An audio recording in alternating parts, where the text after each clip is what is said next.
ko wamaha ibihe bidashira kandi wamutugirira neza. Dushishikare kubana natwe muri byose, twireke mu ijambo ryawe, mu izina rya Yesu Kristo umwami n'umukiza wacu, amen. Reka rero dusangire ijambo ry'Imana, ariko umutwe w'ijambo ry'Imana fise dusangira rivuga ngo dushishikare guca mw'irembo ripfunganye. Ngo dushishikare guca mw'irembo ripfunganye. Kandi turagenda turaba neza mbega abakizwa boba ari bake canke ni benshi. Kuko Yesu bamubajije ngo mbega abakizwa ni bake, Yesu arabishura ababwira ngo mushishikare guca mw'irembo ripfunganye. Reka twishimikize ijambo ry'Imana riri mw'Itanguriro igice ca 18, turasoma hajya ku murongo wa 23. Reka dusome mu izina rya Yesu Kristo. Maze Aburahamu aramwegera aramubaza ati, mbega none worandura n'abagororotsi n'abanyabyaha? Kumbure muri ico gisagara hobamwo abagororotsi 50. None wokirandura ntugitunge kandi kirimwo abagororotsi 50? Icompa bikaba kure yawe gukora ikintu nk'ico, kwicana abagororotsi n'abanyabyaha, abagororotsi n'abanyabyaha bakaringanira. Niri jambo ry'Imana tugenda twishimikiza. N'uyu Aburahamu haje abamarayika baca ahari, maze bariko baja i Sodomu. Hanyuma bariko baraja i Sodomu, Aburahamu arabimenya misiyo yari batwaye hari i Sodomu ko ari kurimbura ico gisagara kugikuraho burundu. Maze Aburahamu arabimenya, acaja imbere y'Imana atangura kubaza Imana ati, mbega Mana, kuko mwibuka i Sodomu hariyo Loti niyo yarari, kandi iyo Loti na Aburahamu murazi urugendo bakoranye bari kumwe, kandi yari umwana wawe. Nuko rero Aburahamu arabimenya misiyo y'abamarayika bagiye ico bagiye gukora. Arahagarara imbere y'Imana ati, mbega worandurana abagororotsi n'abanyabyaha? Ati, mbega habimo abagororotsi 50 ntiwokiza ico gisagara? Uhoraho aramubwira ati, habonetse 50 ntivyokunda ico gisagara nogikiza kubw'abo bagororotsi. Maze Aburahamu arumva ko atabagororotsi 50 bari. Ngo dushishikare guca mw'irembo ripfunganye, mbega abakizwa ni bake. Hanyuma Aburahamu aragaruka avuga ati, mbega haboneka 45, mbega worandura ico gisagara? Uhoraho aramubwira, teka sinorandura ico gisagara. Bisigura ko muri ico gisagara c'i Sodomu nta bantu 45 bari bariho, kandi cari gisagara kinini cyane. Hanyuma aramanuka kuri 40. Imana iti, wa atoya ico gisagara sinokirandura. Aramanuka kuri 30. Ateka ico gisagara sinokirandura. Aramanuka kuri 20. Atoya ico gisagara sinokirandura. Noneho Aburahamu arashika ku bantu 10, vyose ntivyakunda. Uhoraho ati, ico gisagara sinokirandura. Bene data, burya abakizwa mu vy'ukuri si benshi.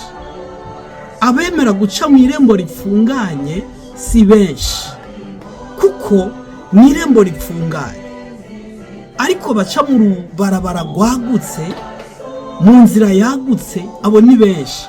Kandi ngo iyo nzira ijana abantu mu mahonero, ariko irembo ripfunganye ijana abantu mu bwami bwo mw'ijuru. Nuko Aburahamu arabura icyo avuga, arashika habona ati, noneho ntibigikunze. Maze abamarayika barishikirayo bagiye kurandura ico gisagara.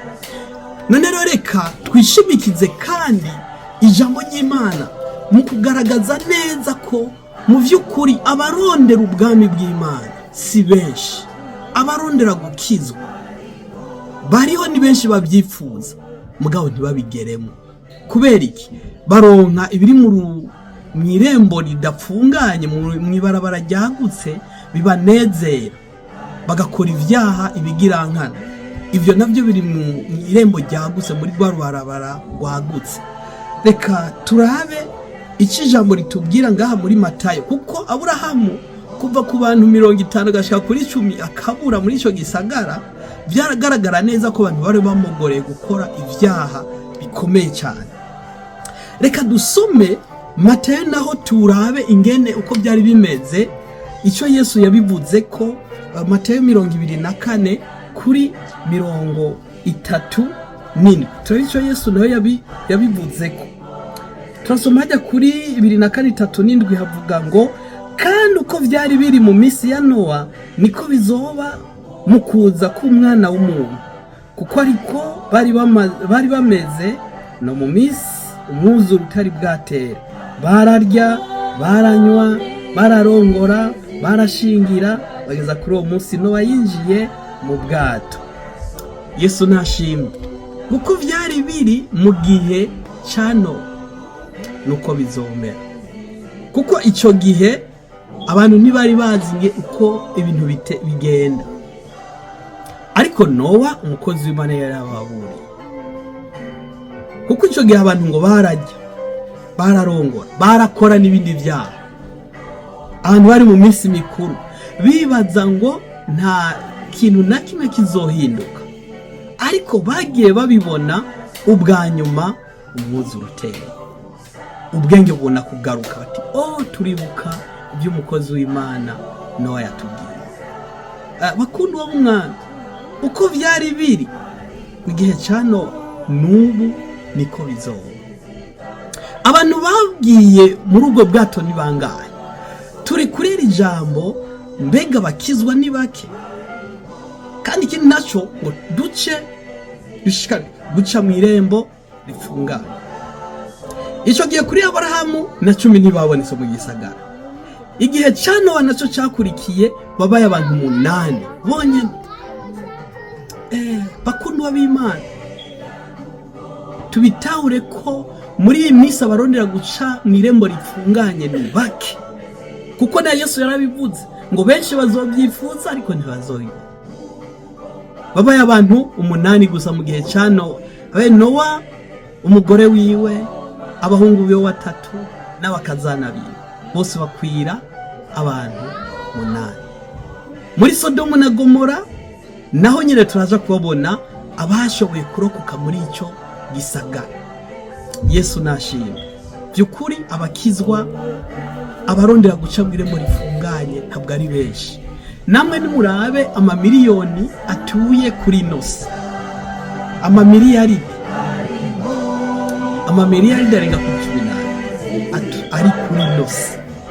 Ariko mu by'ukuri ugiye kuri abantu bakurikira guca mw'irembo ripfunganye ni bake bitwararitse by'ubwami bw'Imana. Reka dusome turabe ubutumwa bwiza bwanditswe na Luka igice cya 17. Turasoma ku murongo wa 28. Havuga ngo, no mu minsi ya Loti byabaye bityo. Bararya, baranywa, baradandaza, baragura, baratera, barubaka. Maze umunsi Loti yaviriye i Sodomu, umuriro n'amazuku biratibuka bivuye mu ijuru birabahonya bose. Niko bizoba umunsi Umwana w'umuntu azoserukira. Uyo munsi uzoba ari hejuru y'inzu, ibintu byiwe biri mu nzu ntaze yuzuzwe no kubisanga. Reka tugere ngaho uko byari biri mu gihe cya Nowa. Uko barya barinezeza, baraja mu isi kugeza aho umwuzure ushikiye. Abinjiye mu bwato turabona ko babaye abantu 8. Niki gihe cya Loti naho nyene nuko byagenza, bararya, baranywa, barakora iki, ariko harabuze mu gisagara n'abantu 10 ashobora kuboneka. Aburahamu ahagaze imbere y'Uhoraho aravuga ati, mbega haboneka abantu igitigiri 50 ashobora ku bantu 10 barabura. Aburahamu ashaka imbere arabona ko abantu 10 igihe cya Nowa abantu 8. Bene data, dushishikare guca mw'irembo ripfunganye. Nimba icyo gihe byarashitse abantu bakabura, igisagara cyose kikabura abantu 10, igihe cya Loti hakabura abantu 10, igihe cya Nowa hakabura abantu 10, habonetse 8 gusa. Nuko bizomera. Yesu nashimye ngo dushishikare guca mw'irembo ripfunganye bene data, kandi abakizwa mu by'ukuri muri ibi bihe ntabwo ari benshi, ni bake cyane. Abarondera guca muri iryo rembo ariko ni benshi, ariko benshi baguma bahusha bagaca mu nzira itariyo, bikabagora bikabananira. Ariko umuntu muhigwe ni uriko ahungira kuri Yesu. Yesu nashimye. Reka turabona Matayo naho 25 mugani w'10, kuko ngo 5 bari bijuju ariko abandi 5 bari abanyabwenge. Umuko amaze kuza turabona neza ko 5 bagize ubwenge, basanganiye umukwe, barinjirana nawe mu nzu y'ubukwe. Abandi nabo bibijuju batari bafise amatara amavuta ngo bashire mu matara yabo, bagiye basanga umukwe yamaze gushika, baradodora ntibaronke gushaka kwinjira. Yesu nashimye. Nuko bizomera no muri iki gihe turimo rero, ni igihe c'ubuntu, ni igihe twari dufise umwanya mwiza wo kwihana, umwanya mwiza wo kwegera Imana, umwanya mwiza wo kuvugana n'Imana, umwanya mwiza wo kwishikana imbere y'Imana, tugasenga Imana, tukama dutunganiye Uhoraho. Yesu nashimwe. Ni iki gihe, muri iki gihe rero ikigenda kuturemesha cyane, naha dusomye mu byahishuriwe Yohana turabona igice cya 7 ku murongo w'9.